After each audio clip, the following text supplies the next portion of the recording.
tua palavra, Senhor. Por isso, Senhor, te peço que use o teu servo, ó Deus, para que o que ele fale aqui, Senhor, seja tudo de acordo com a tua vontade, ó Deus, e que possamos compreender a tua palavra, Senhor, e a cada dia conhecê-lo mais, ó Deus. Nos ajuda, Senhor, abre as nossas mentes e os nossos corações, em nome de Jesus, amém. Vocês vão cansar de me escutar falando que a gente está estudando os profetas menores, só que com uma visão de conhecer a Deus, ok? Então, esse é o tema nosso, profetas menores, conhecendo Deus através dos profetas menores. Então, a gente já percebeu que em vários profetas que a gente estudou aqui, a gente pôde perceber características do nosso Deus. Características importantes como um Deus que é juiz, mas que é amor, que é misericórdia. Então a gente começa a perceber aspectos desse Deus diante do seu povo e na história do seu povo. Hoje a gente vai falar de um livro, porque Oséias é maior, então não vai terminar hoje, mas é um livro fantástico e ao mesmo tempo desafiador, porque ele é um livro muito complicado de ser entendido, por isso eu peço a paciência dos irmãos e a ajuda nesse sentido. Ele é complexo, eu vou tentar trazer aqui dentro do que a gente consegue ter certeza e outras coisas que a gente não consegue ter certeza dentro do livro, ok? Então tem algumas partes que eu não posso falar para vocês e nem posso afirmar que é ou não é. Simplesmente a gente crê em uma linha mais próxima do que da forma como a gente está estudando, ok? Então, sempre lembrando que essa é uma visão reformada das interpretações bíblicas, então eu uso comentaristas reformados, porque essa é a nossa doutrina e é a doutrina que eu creio. Ok, então vamos lá. Conhecendo Deus através dos profetas menores, profeta Oséias, significado do nome, salvação. A gente vai ver, na próxima aula a gente vai ver muito mais esse peso do significado do nome de Oséias. Hoje eu vou me propor a contar a história, porque os 3 primeiros capítulos de Oséias contam a história dele. Depois entra em mais detalhes, mas os 3 primeiros capítulos de Oséias fala da história de Oséias e qual a relação da sua história com a sua mensagem, ok? Então vamos lá. Autor, destinatário, data e ocasião. Então, Oséias 1:1. Palavra do Senhor que foi dirigida a Oséias, filho de Beeri, nos dias de Uzias, Jotão, Acás e Ezequias, reis de Judá, e nos dias de Jeroboão, filho de Joás, rei de Israel. Vamos lá, lembrando um pouquinho, quem já está acompanhando as aulas, sabe que o contexto histórico aqui continua o mesmo. O mesmo de Amós, o mesmo contexto histórico de Jonas, tá? Então, como é que estava o povo? O povo vivia em um momento bom para ele. Financeiramente estava tudo ok para o povo. Tudo dava certo para o povo. E ao mesmo tempo vivia momentos de sincretismo, ou seja, o culto deles era um culto misturado com o culto dos povos pagãos que moravam ali. Então, havia um sincretismo muito grande, o povo vivia em idolatria e ao mesmo tempo buscando a Deus como se isso fosse possível. E esse era o fundo histórico.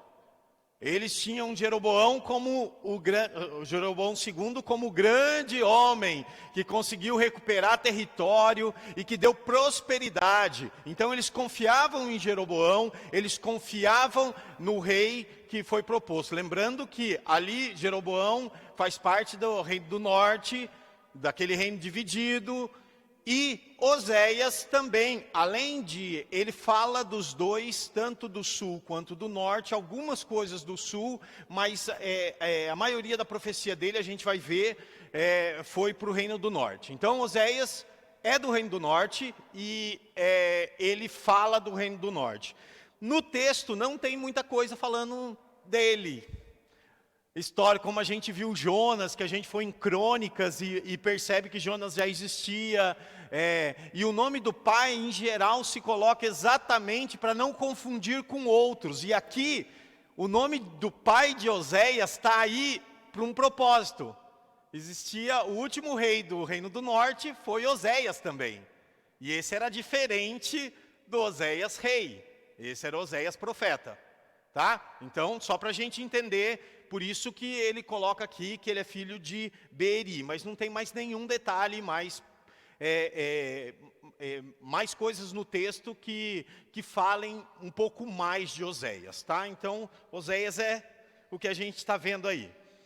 Ele viveu nos dias de Uzias, Jotão, Acás e Ezequias, reis de Judá, está falando dos 3 reis. E uma observação aqui importante, deixa eu ver se... Oséias profetizou para os reinos do norte e do sul, no entanto, ele dirigiu suas palavras mais fortes e urgentes ao reino do norte. Parece que Beeri, minha fonte, significa minha fonte, Beeri, tá? Não desempenha nenhum outro papel no texto, senão distinguir Oséias de outros nomes idênticos ou semelhantes, que é o caso de Oséias rei, tá? A atividade profética de Oséias começou em algum momento durante os reinados de Uzias, rei de Judá, e Jeroboão II, rei de Israel. Visto que Jeroboão morreu em 753 a.C., isso é importante a gente ter essa ideia, tá? Jeroboão morreu em 753 a.C., só que Oséias ainda viveu um pouquinho depois, porque ele fala aqui, ó, o texto fala, agora focando só no texto, para a gente ter um pouquinho de ideia do que foi isso, que isso é importante lá para frente para a gente. Visto que Jeroboão morreu em 753 a.C., podemos colocar o início do ministério de Oséias, algum tempo antes disso. Ele continuou como profeta durante o reinado de Ezequias, e agora já falando ali de outros reinos, do reino do sul. Portanto, uma data após a ascensão de Ezequias ao trono de Judá em 716, 715. Então, ele viveu o final de Jeroboão e ainda viveu mais um tempo. E você percebe que no texto não tem nenhum outro rei, sendo que não foi só Jeroboão, reino de Israel. A gente vai ver isso depois, mas só para você prestar atenção aqui nesse versículo, você não tem outro rei do norte relatado aqui, sendo que Oséias viveu no final do reinado de Jeroboão e depois tiveram outros reis, mas eles não são mencionados aqui, e tem um porquê disso, e a gente vai ver lá na frente. Guarda essa informação aí, é importante. Bom, antes de entrar no próximo ponto, eu gostaria que os irmãos abrissem a Bíblia em Isaías 6. Eu queria que a gente entendesse um pouquinho, profeta e Deus, lembrando que, como é que um profeta era levantado? Ele é levantado quando nada funcionava, quando a liderança da igreja não estava funcionando, né? O povo não estava escutando, a liderança não funcionava e Deus levantava um profeta para falar diretamente ao povo, proclamar os seus oráculos.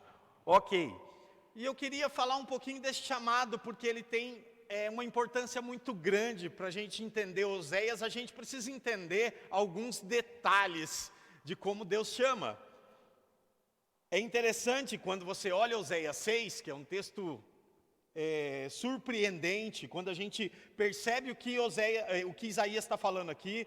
Vamos lá, Isaías 6. No ano da morte do rei Uzias, eu vi o Senhor assentado sobre um alto e sublime trono, e as abas de suas vestes enchiam o templo.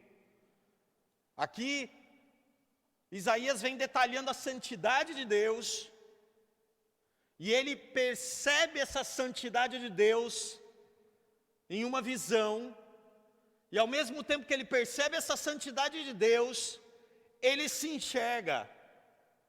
Ele olha para a santidade de Deus, sente a santidade de Deus viva na sua visão e diz: então disse eu, versículo 5, ai de mim, estou perdido, porque sou homem de lábios impuros, habito no meio de um povo de impuros lábios, e os meus olhos viram o Rei, o Senhor dos exércitos. Entenda que um profeta aqui, ele primeiramente no seu chamado, ele absorve essa informação, ele entende quem é Deus e quem é ele. No caso de Isaías, ele tem essa visão. E essa visão é vivificada nele para que ele possa transmitir a palavra de Deus. É algo que impacta primeiro ele e depois ele fala. Então é algo que Deus, quando ele trabalha com o ser humano, ele vai primeiro e trata esse ser humano e trabalha esse ser humano, para que esse ser humano possa fazer a sua obra. E aqui nos chamados de Isaías, nos chamados dos profetas, a gente vê claramente isso. Vários profetas a gente vê como Deus trabalha e como Deus impacta esses homens. Só que o livro de Oséias muda o panorama. O livro de Oséias traz ao invés de uma visão, uma vida. Ele não está trabalhando uma visão. Isaías tem uma visão e ele vê como ele é pecador miserável. Oséias não. Oséias não é atingido dessa maneira. Então vamos entrar no texto propriamente dito de Oséias. Então aqui, a vida familiar de Oséias e sua mensagem. Vamos tentar entender qual é a relação da vida familiar dele com a sua própria mensagem. Primeira parte, o mandamento para casar. Aqui a gente já entra nas discussões que tem inúmeras, vários estudiosos. Foi, não foi, casou, não casou, era uma parábola, não era, foi real, não foi real. Tá, deixa eu só dizer qual vai ser a linha que eu vou seguir. Tá, porque só aqui, vamos ler o texto, Quando pela primeira vez falou o Senhor por intermédio de Oséias, Oséias 1, 2. Então o Senhor lhes disse: vai, toma uma mulher de prostituição e terás filhos de prostituição, porque a terra se prostituiu, desviando-se do Senhor. Aí a gente entra em alguns aspectos. Estudiosos falam, alguns foi real, Deus mandou. E outros levam para uma linha mais, não, isso era uma parábola, estava contando uma parábola para simbolizar a prostituição e a infidelidade do povo. E se a gente for coerente com o texto, com o que está escrito no texto e com o estudo do texto, é real, não é parábola. Ok? Se você pegar só o texto, entender o texto, fazer uma boa exegese do texto, o texto está dizendo para você, sem nenhuma inferência externa, de que, sim, Deus mandou Oséias casar com uma prostituta. Ok? Tem uma linha que vai falar assim, bom, eu sei que o texto está dizendo isso, mas não dá para falar que Deus mandou ele casar com uma prostituta.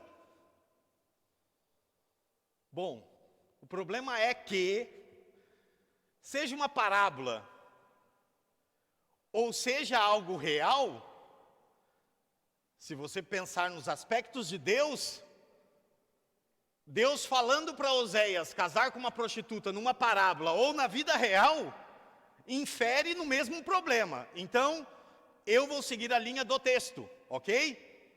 E essa é a linha que eu acredito, tá bom? É porque tem tem muita discussão aqui, a gente teria que entrar em várias coisas, mas a linha é que eu creio que Oséias casou com uma prostituta e teve filhos de prostituição, ok? Essa informação, e aqui a gente vai.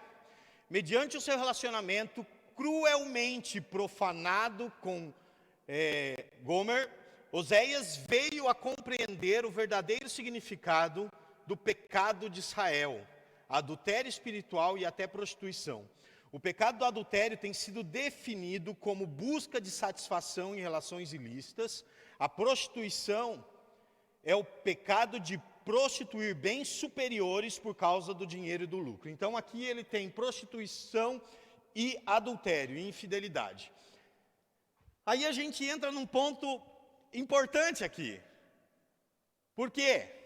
Porque quando a gente olha para Isaías e vê Isaías tendo uma visão, e ali ele se prostra diante de Deus, exatamente pela santidade de Deus e pelo quanto ele era pecador, e ele precisava sentir isso em cores vivas na sua vida. Aqui Oséias passa por o mesmo.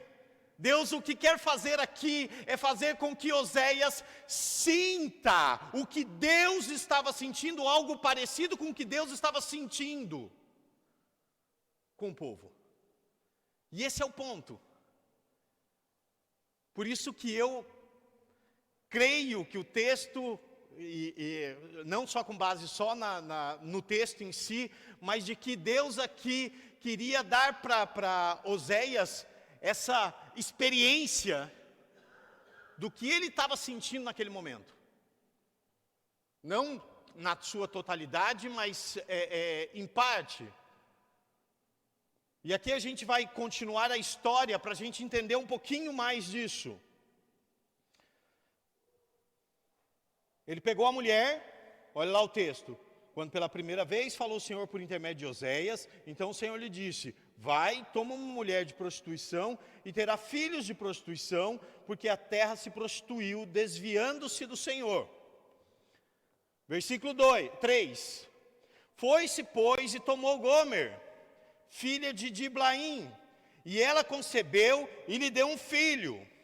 Disse-lhe o Senhor: põe-lhe o nome de Jezreel, porque daqui a pouco castigarei pelo sangue de Jezreel a casa de Jeú, e farei cessar o reino da casa de Israel. Naquele dia quebrarei o arco de Israel no vale de Jezreel. O que esse texto está dizendo? Bom, que ele teve um filho com Gomer, que era uma prostituta. Ele tem um filho. E Deus define qual vai ser o nome. Por quê? Porque fazia parte do ensino, fazia parte do que Deus queria mostrar para o povo. E aqui a gente começa a ver algumas coisas importantes. O nome do primogênito de Oséias era assustador. Era o nome do campo de batalha onde Jeú exterminou a família de Acabe. Acabe foi um dos outros reis de Jerusalém, de Israel. E a pedido do Senhor, como julgamento de Deus, Jeú deu cabo da vida do rei Acabe, por causa do seu problema com idolatria, e levou o povo a ser idólatra. E aqui Deus manda que ele dê cabo da vida de Acabe. O problema é que ele falou: beleza, e usou com toda crueldade, muito mais do que Deus tinha falado para ele fazer. Ele acabou e destruiu tudo que estava em volta ali. Foi um derramamento de sangue horrível, e foi nesse campo, Jezreel. Era um vale grande. Então nesse campo teve uma batalha sangrenta, horrível. E é esse nome que Deus manda colocar no primeiro filho de Oséias. Onde Jeú executou o juízo de Deus sobre os membros de Acabe, O problema de Jeú é que ele foi além do que Deus o mandou fazer. Isso está em 2 Reis 9:10. Ele errou quanto à forma, quanto à motivação e quanto à essência. Aquilo era para Jeú ser o braço de Deus para aplicar o seu julgamento, mas ele não foi, porque ele tomou dores, ele foi cruel exatamente por causa que a motivação dele não era aplicar o que Deus tinha pedido para ele aplicar, e sim por motivação própria. E aí entra o problema de Jeú. E Deus promete, a gente vai ver que Deus promete que vai acabar também com toda a linhagem de Jeú. Primeiro eles sobem vários reis, mas depois Deus dá cabo também de Jeú. Tá? Então esse é o primeiro filho, terrível. Já começa por aí. Primeiro filho de Oséias, um nome assustador, um nome que traz sangue, traz julgamento. Esse era o julgamento. E era esse peso que ele queria mostrar, do que ele iria fazer. O nascimento de Lo-Ruama, a desfavorecida, no texto fala desfavorecida, tornou ela a conceber e deu à luz uma filha. Aqui alguns definem, dos filhos também tem aí uma certa discussão, que em tese o primeiro filho era de Oséias e os outros 2 filhos não, da vida de prostituição de Gomer. Então há uma discussão sobre isso, mas eu também não vou entrar nesse detalhe porque não faz para o texto e para o que a gente está falando não faz diferença se os 3 filhos, a gente não tem como afirmar isso, mas não faz diferença se os 3 filhos são filhos de Oséias ou se eles são filhos da vida promíscua de Gomer, tá? Então, tornou ela a conceber e deu à luz a uma filha. Disse o Senhor a Oséias: põe-lhe o nome de desfavorecida, ou Lo-Ruama, era o nome específico, porque não mais tornarei a favorecer a casa de Israel para lhe perdoar, porém da casa de Judá me compadecerei e o salvarei pelo Senhor, seu Deus, pois não o salvarei pelo arco, nem pela espada, nem pela guerra, nem pelos cavalos, nem pelos cavaleiros. Povo de Israel, escolhido por Deus, depois da divisão, Deus faz o seu divórcio. Pesado o nome. Aqui Deus fala: eu não vou mais aplicar a minha bênção sobre vocês. Esse é o julgamento de Deus. Eu não vou mais aplicar a minha bênção sobre o povo de Israel. Sobre Judá, sim. Lembra que o reino está dividido. Mas sobre Israel, eu não vou mais aplicar a minha bênção. A profecia de Oséias foi cumprida na destruição de Israel por Sargão II, em 2 Reis 17, ao mesmo tempo em que puniu a Israel. Deus prometeu compadecer-se do reino do sul e salvá-lo por intermédio de seu braço forte. Isso aconteceu na tentativa de invasão da Síria em Jerusalém, no reinado de Ezequias. Deus dispersou o inimigo e livrou seu povo, mas Israel não teve o mesmo destino. Então aqui só para a gente entender, teve uma profecia e essa profecia foi cumprida. Quando os assírios entraram, eles pegaram só Israel e não atingiram, nesse momento não atingiram Judá. Então aqui a profecia que Oséias tinha falado e ela foi cumprida. Eu estou dando uma visão geral, depois a gente vai entrar em mais detalhes disso, tá? Mas a ideia aqui é trazer uma visão geral do texto, que é a proposta dos 3 primeiros capítulos, ok? Então, aqui, segunda coisa, a primeira era que Deus iria dar um julgamento forte sobre o povo. A segunda é que ele ia tirar a sua bênção, e tirou a sua bênção. O nascimento de Lo-Ammi, não meu povo, depois de haver, agora versículo 8, depois de haver desmamado a desfavorecida, concebeu e deu à luz a um filho. Disse o Senhor a Oséias: põe-lhe o nome de não meu povo, porque vós não sois meu povo, nem eu serei o vosso Deus. Pesado o julgamento. Oséias vem falando de um julgamento pesado de Deus contra o povo. Em virtude da contumaz infidelidade de Israel, Deus dá carta de divórcio e rompe sua aliança com ele. Israel não é mais o povo de Deus, nem Deus é mais o Deus de Israel. Era o fim da linha, era a tragédia consumada.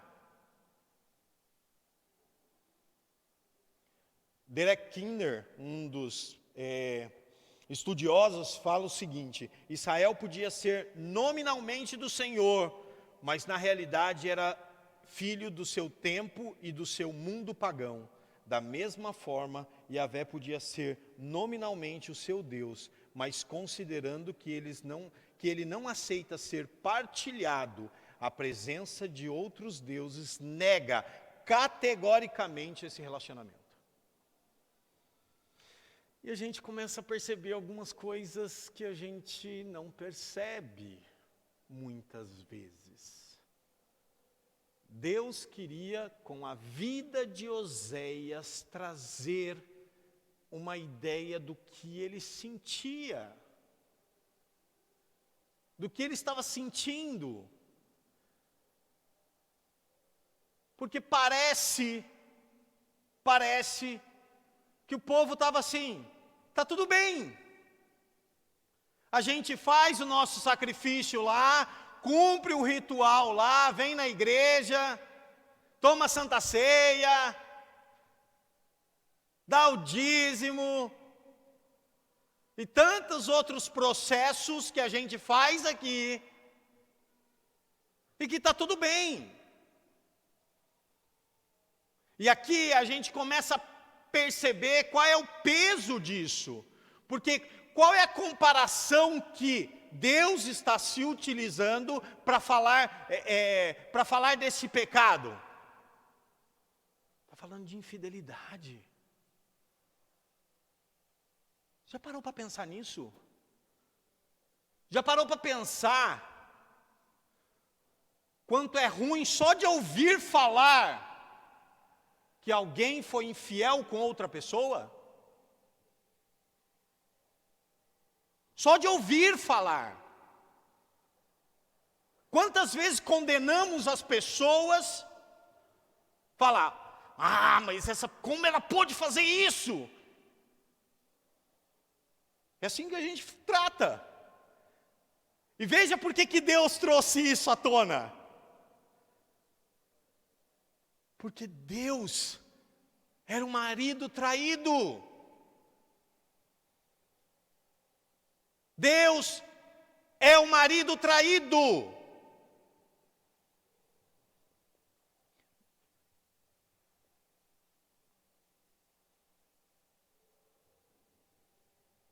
Mesmo assim, e eu queria que você pensasse sobre isso. Olha só.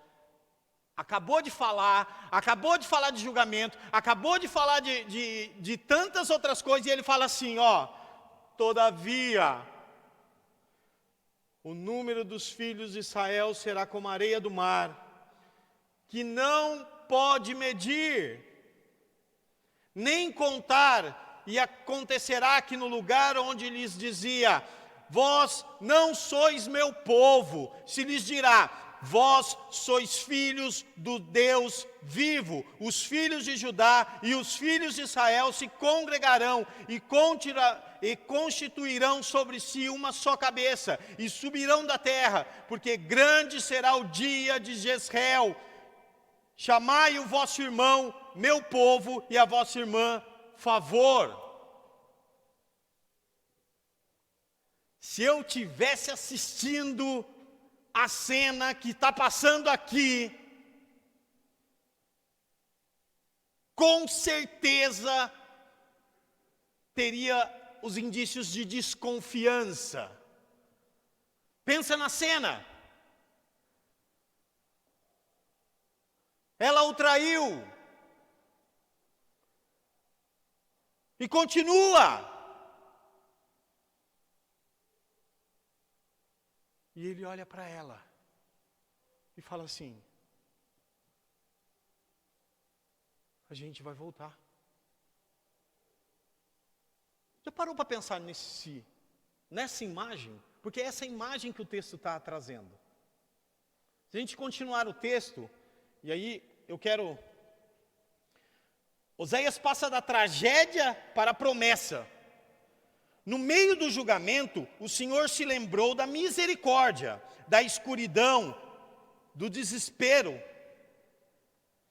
Brota a luz da esperança. Na ira de Deus, se lembra da sua misericórdia e faz promessas de restauração ao seu povo.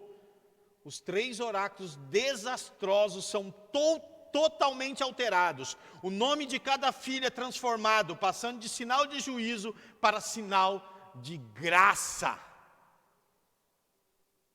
Olha que forte isso, porque ele fala assim, a gente já viu lá, desfavorecida, Jezreel e não meu povo. E agora ele transforma isso, porque no dia ele olha para o campo que foi de destruição, que foi de sangrento, é agora de comunhão, onde o povo vai se reunir juntos. Primeiro filho, segundo filho, o que não era mais o povo, agora volta a ser o povo. E o que não era, Deus não ia dar mais graça, a sua graça, e Ele dá a sua graça, volta a dar a sua graça. E no final ele fala assim, a vossa irmã, favor. O que não tinha mais favor de Deus, agora volta a ter favor de Deus. Os 3 filhos, 3 aspectos. Mas agora vamos ver um pouquinho mais como foi essa relação, o que isso tem a ver com Israel, assim. E ele continua, se a gente passar agora para o capítulo 2, a gente vai ver, profecia de julgamento, punição para Israel, a esposa infiel. Olha só, ele está falando para os filhos, repreendei vossa mãe, falando de Gomer, e ao mesmo tempo de Israel, essa é a relação. Repreendei vossa mãe, repreendei-a porque ela não é minha mulher, e eu não sou seu marido, para que ela afaste as suas prostituições da sua presença e os seus adultérios de entre os seus seios, para que eu não a deixe despida e a ponha como no dia em que nasceu, e a torne semelhante a um deserto, e a faça como terra seca, e a mate a sede, e não me compadeça de seus filhos, porque são filhos de prostituições.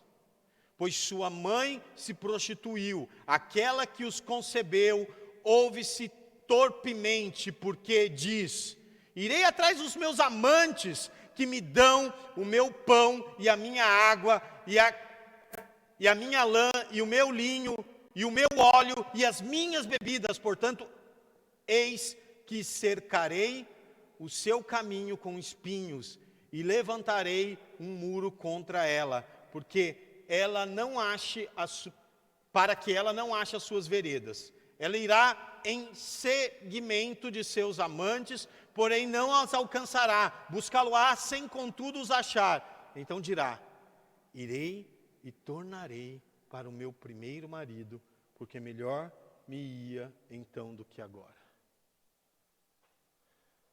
Vivo.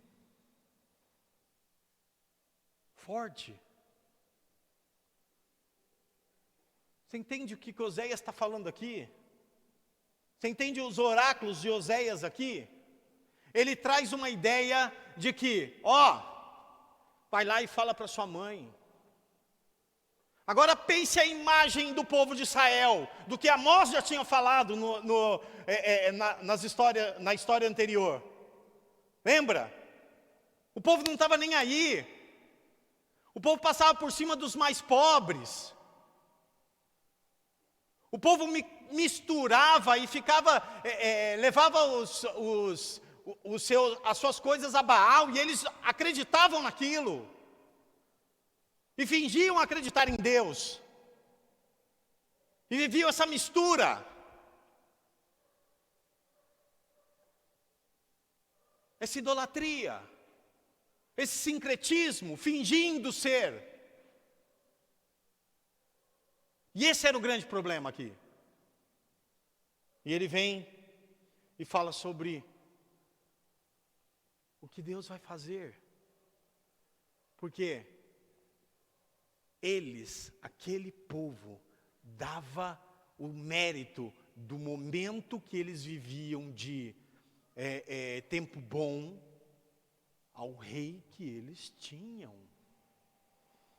E olha aqui a comparação no texto. Ele fala, você vai atrás dos seus amantes para falar que eles te dão vinho? É isso? Eu vou mostrar para você quem dava o vinho para você. Eu vou mostrar para vocês quem dava prosperidade para vocês. E esse é o ponto. Quem dava prosperidade? Sempre foi o Senhor. Sempre foi o Senhor. Não vai atrás dos seus amantes, porque nunca foi eles. Nunca foi eles. Versículo 8. Ela, pois, não soube que eu é que lhe dei o trigo, o vinho, o óleo, e lhe multipliquei a prata e o ouro que eles usavam para Baal. Ou seja, eu dava as coisas para que vocês colocassem como sacrifício para Baal. E esse era o ponto. Isso era a idolatria deles. Eles se utilizavam da bonança que Deus dava para eles. Para quê? Para oferecer para outros deuses.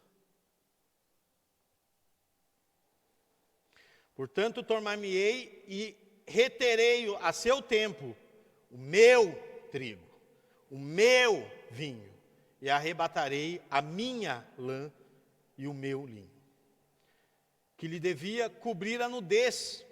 Agora descobrirei as suas vergonhas aos olhos dos seus amantes, e ninguém a livrará da minha mão.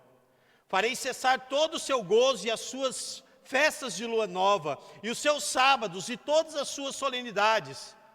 Devastarei a sua vide e a sua figueira, de que ela diz, esta é a paga que me deram os meus amantes.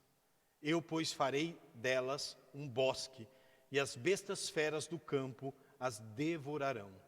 Castigá-la-ei pelos dias dos Baalins, nos quais lhes queimou incenso, e se adornou com as suas arrecadadas e com as suas joias, e andou atrás de seus amantes, mas de mim se esqueceu, diz o Senhor.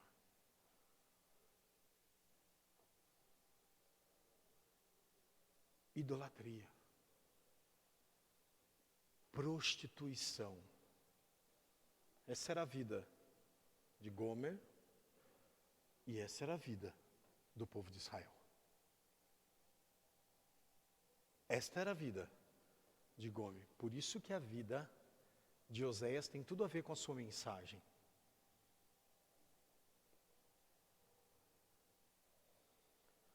Mas como Deus aplica julgamento, mas sempre, sempre traz restauração. Portanto, eis que eu atrairei e levarei para o deserto e lhes falarei ao coração, e lhes darei dali as suas vinhas e o vale de Ancor por porta de esperança. Será ela obsequiosa como nos dias da sua mocidade e como nos dias em que subiu da terra do Egito. Naquele dia, diz o Senhor, ela me chamará meu marido, e já não me chamará meu Baal. Da sua boca tirarei os nomes dos Baalins, e não mais se lembrará desses nomes. Naquele dia farei a favor dela aliança com as bestas feras do campo, e com as aves do céu, e com os répteis da terra, e tirarei desta o arco, e a espada e a guerra, e farei o meu povo repousar em segurança. Desposar-te-ei comigo para sempre, desposar-te-ei comigo em justiça, e em juízo, e em benignidade, e em misericórdias. Desposar-te-ei comigo em fidelidade, e conhecerás ao Senhor. Naquele dia eu serei obsequioso, diz o Senhor, obsequioso aos céus e estes à terra. A terra obsequiosa ao trigo e ao vinho e ao óleo, e estes a Jezreel. Semearei Israel para mim na terra, e compadecer-me-ei da desfavorecida, e a não meu povo direi, tu és meu povo. Ele dirá, tu és o meu Deus. Às vezes, quando eu olho para tudo isso, eu vejo como a gente trata essas coisas. Porque quando eu olho para as informações que chegam, para aquelas pessoas que passaram por momentos como este de traição, como esse de infidelidade, qual é a nossa visão disso? Não, ele não merece, ela não merece. Não, olha o que ele fez. Era isso que Deus queria trazer com a vida de Oséias. Porque quando é com outro, a gente, trata de uma forma diferente. Dói, ele queria trazer essa dor de ser traído. E não só de ser traído, de ser pisado em cima. Porque não era só adultério, era prostituição. Era misturar coisas sagradas e jogar no lixo.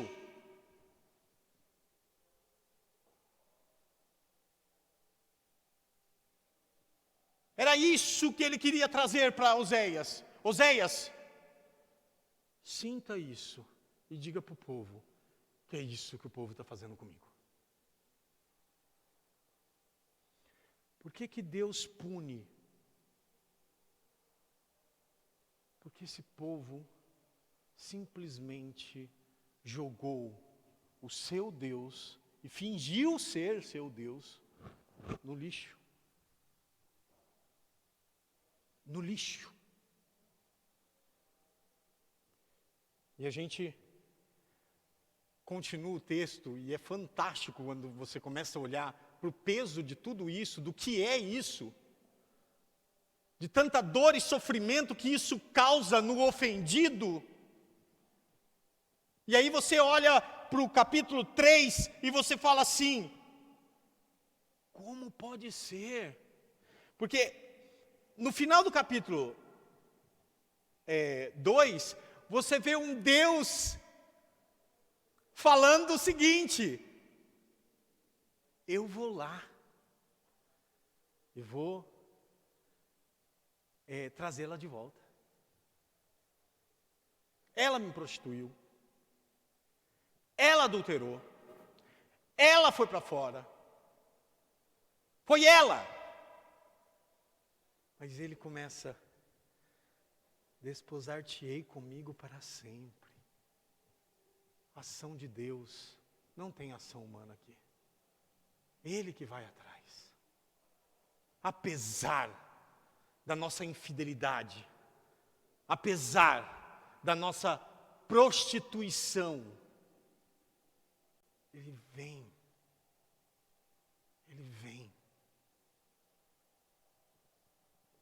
E aqui o texto continua no capítulo 3, disse-me o Senhor, vai outra vez, ama uma mulher amada do seu amigo e adúltera, como o Senhor ama os filhos de Israel, embora eles olhem para outros deuses e amem bolos de passas. Comprei pois para mim por 15 peças de prata.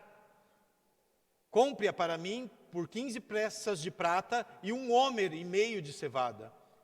E lhe disse: tu esperarás por mim muitos dias, não te prostituirás, nem serás de outro homem, assim também eu esperarei por ti, porque os filhos de Israel ficarão por muitos dias sem rei, sem príncipe, sem sacrifício, sem coluna, sem estola sacerdotal ou ídolos do lar.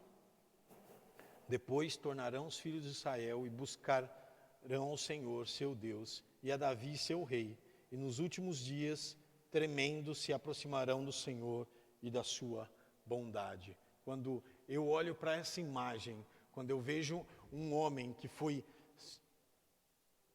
simplesmente pisoteado, ou uma mulher que foi simplesmente não levou em conta, simplesmente não levou em conta o compromisso, não levou em conta o que era de importante a outra pessoa. Quando eu olho para isso e vejo essa pessoa ir lá atrás, volta, por favor, volta. Olhe para essa cena, porque foi isso que Cristo fez por nós. Olhe para essa cena, porque todas as vezes que eu coloco qualquer outra coisa no lugar de Deus, eu estou sendo o mesmo infiel que esse povo.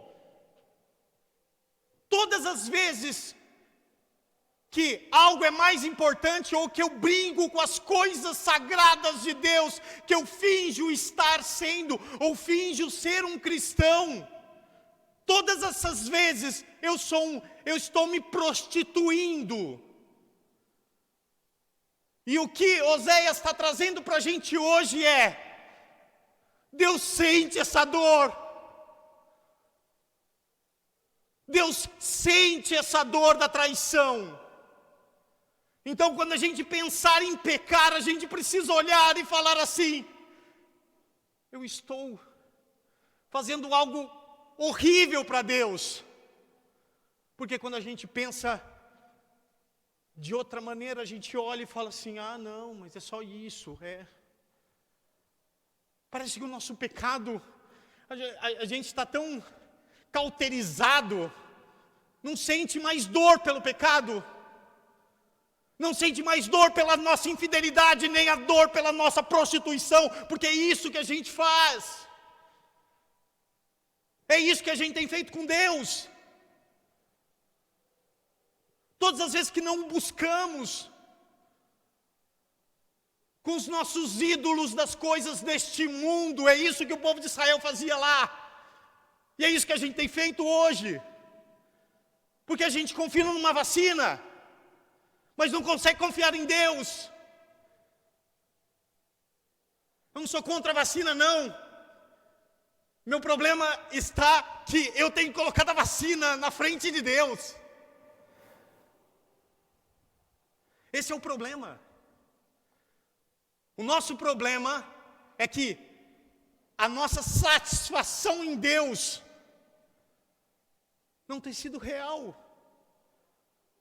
Porque a gente brinca de ser cristão. A gente brinca muitas vezes de ser cristão. Porque quando as adversidades vêm, a gente... E agora? Essa imagem que Oséias quer trazer para o povo. Povo, o que vocês estão fazendo? Vocês estão se prostituindo. Vocês não têm confiado em mim. Vocês não têm confiado que Deus é o que provê todas essas coisas. Mas não! Se eu tiver aquele emprego, Senhor...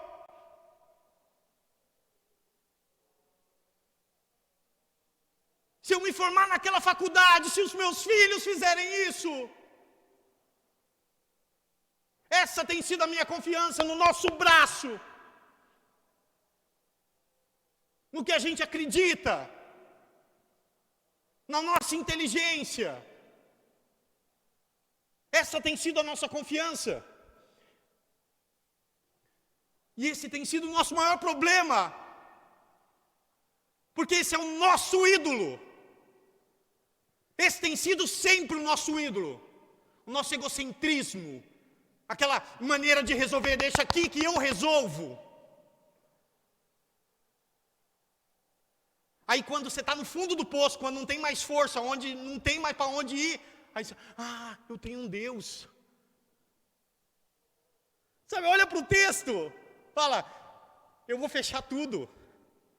Aí, quando você não vê os seus amantes não poderem dar mais as coisas para você, você vai falar, eu vou voltar para lá, porque lá é bom, é melhor do que agora. É isso que o texto está dizendo. Oséias, da mesma forma que Isaías entendeu essa dor, o quanto temos traído esse Deus. Ele sentiu na pele essa dor de ser traído, para poder trazer para o povo exatamente, ou com cores vivas, o que Deus estava sentindo, porque parece que a gente não percebe, porque muitas vezes a gente não percebe, parece que o nosso coração está, sabe, deixa a vida me levar, a vida leva eu, e está todo mundo feliz, e a gente vai indo, e a gente acha que está tudo certo. Quanto tempo eu tenho dedicado para Deus? Qual tem sido Deus? Qual tem sido a prioridade das coisas de Deus na minha vida? Qual tem sido o meu amor pelas almas perdidas? Porque esse tem sido o nosso problema. A gente olha para esse mundão aqui, a gente olha para todo esse mundo aqui, e a gente está preocupado. Sabe, quando Davi escreve o Salmo 23, ele escreve, sabe, colocando tudo ali. O Senhor é o meu pastor, e eu não sinto falta de mais nada. Esse é uma mulher fiel a seu marido. Essa é uma mulher fiel a seu marido. Um homem fiel à sua esposa é aquela que fala assim, eu só preciso do Senhor. Não andeis ansiosos por coisa alguma, mas a gente insiste em estar ansioso, porque a gente precisa fazer alguma coisa.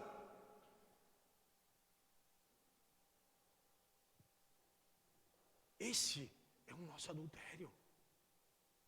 Essa é a nossa traição. Esse tem sido dia a dia a forma como a gente tem agido com Deus. E como vem o livro de Oséias trazer aqui, eu queria trazer o que esse texto exatamente diz para mim. Para, Neyton. Porque você tem se afastado de Deus. Porque você não tem buscado a Deus como você deveria. Porque você finge ser cristão e muitas vezes você não é. Porque a sua preocupação não é os frutos do Espírito. A sua preocupação é ter razão. E a gente luta com essa coisa da razão, que eu tenho razão e que, sabe, tudo que eu falo eu tenho razão. Aí a gente começa com várias outras coisas. Você já percebeu como é a gente com os outros? Porque a gente não peca só por transgredir alguma lei específica. A gente peca também quando a gente dá um mau testemunho. A gente peca por omissão também. Pensa um pouco. Quantas vezes eu fui pedra de tropeço para outras pessoas? Porque eu tenho razão. Porque eu tenho razão. Então a minha razão é superior a qualquer outra coisa. Aquele que é livre para comer carne, não coma por causa do irmão, se caso for. escândalo. Sabe qual é o nosso problema? É de a gente não se preocupar com o outro. E aí quando eu olho para tudo isso, como a gente tem sido levado Deus para essas... a gente finge, literalmente finge que a gente é cristão quando a gente se relaciona com outras pessoas.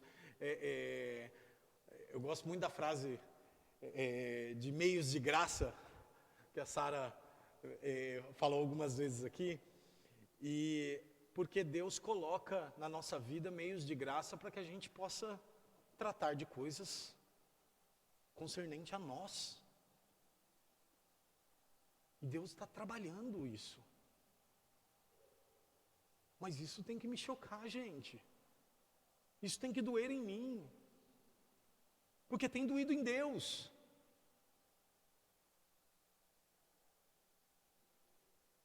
O Espírito Santo está aí, com gemidos inexprimíveis, para escrever, sabe, toda essa lei nos nossos corações. Quanto de espaço eu tenho dado para o Espírito Santo? Qual é o meu relacionamento real com o Espírito Santo diário? Eu invento um monte de regrinhas, eu invento um montão de coisas. Se a gente não entender que o pecado aflige a Deus,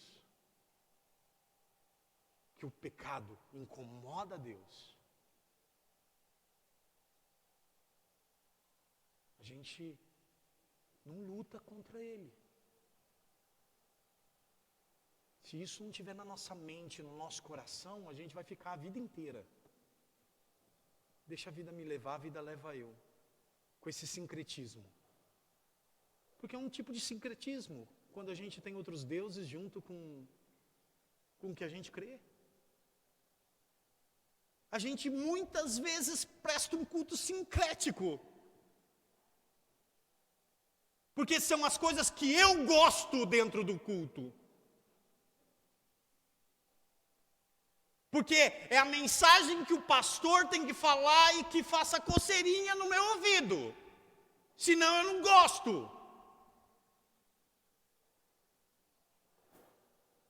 Tem que ser gostoso para mim. Isso é sincretismo. Isso é o meu ego. O self-service, você vem para a igreja para se servir. Isso é sincretismo. É o Deus Neyton misturado com o nosso Deus. Isso é um problema. Isso é um problema. Porque o meu maior Deus, a grande maioria do tempo, tem sido eu mesmo. Satisfazer os meus desejos, satisfazer as minhas vontades. Por isso que eu não dou o tempo que eu deveria dar para Deus. Só que isso dói. Isso dói. E a gente precisa entender isso. Deus fica triste, a gente precisa entender, parece que a gente ficou na era da criança. Deus fica bravo, Deus fica triste quando você peca. Mas parece que depois que a gente cresceu, essas frasezinhas são só de efeito, elas não... Eu tenho que sentir isso. Quanto eu tenho defraudado o meu Deus. O meu egocentrismo. Quanto eu tenho defraudado o meu Deus. Vamos orar. Senhor, nosso Deus, nosso Pai, te damos graças, Senhor, porque o Senhor escancara, Senhor, os nossos pecados, ó Pai. A Tua palavra mostra, Senhor, a Tua lei mostra o quão somos pecadores, ó Pai, e precisamos diariamente, Senhor, do Senhor. Senhor, nos perdoa, Senhor, pelos pecados que temos cometido contra o Senhor, por entristecer o Senhor tantas vezes, ó Deus. Não nos deixa, Senhor, seguir nosso próprio caminho, ó Pai, querer decidir tantas coisas, ó Pai. Nos ajuda a incluir o Senhor em todas as nossas decisões, Senhor. Nos ajuda a colocar o Senhor no lugar que o Senhor deve estar, ó Deus, que é no centro do nosso coração, Pai. Senhor, nos ajuda e escreve, Senhor, a Tua lei nos nossos corações, ó Pai, dia a dia, Senhor. E não nos deixe, Senhor, afastar o Espírito Santo, mas que o Teu Santo Espírito todo o tempo, Senhor, nos convença do pecado e do juízo, ó Deus. Que o Teu Santo Espírito, Senhor, nos incomode todos os dias, ó Pai, para que não pequemos, Senhor, sendo com a idolatria, para que não pequemos com prostituição, Senhor, para que não pequemos, Senhor, com infidelidade, ó Deus, infidelidade contra o Senhor, quando colocamos nós mesmos em primeiro lugar, ó Pai. Nos ajuda, Deus. Quebranta o nosso coração, ó Pai. Nos ajuda a entender a Tua vontade, ó Pai, e como o Senhor fez. Muito obrigado, ó Deus. Muito obrigado que mesmo no meio da Tua ira, ó Deus, diante de tamanha pecaminosidade por parte nossa, ó Deus, o Senhor traz restauração, ó Pai. Muito obrigado por Jesus Cristo, ó Pai. Muito obrigado pela ação de Jesus Cristo, o Redentor, ó Deus. Muito obrigado pelo Teu Santo Espírito que nos acompanha. Muito obrigado. Porque sabemos, Senhor, que só por meio deles, ó Pai, podemos ter salvação e santificação, ó Pai,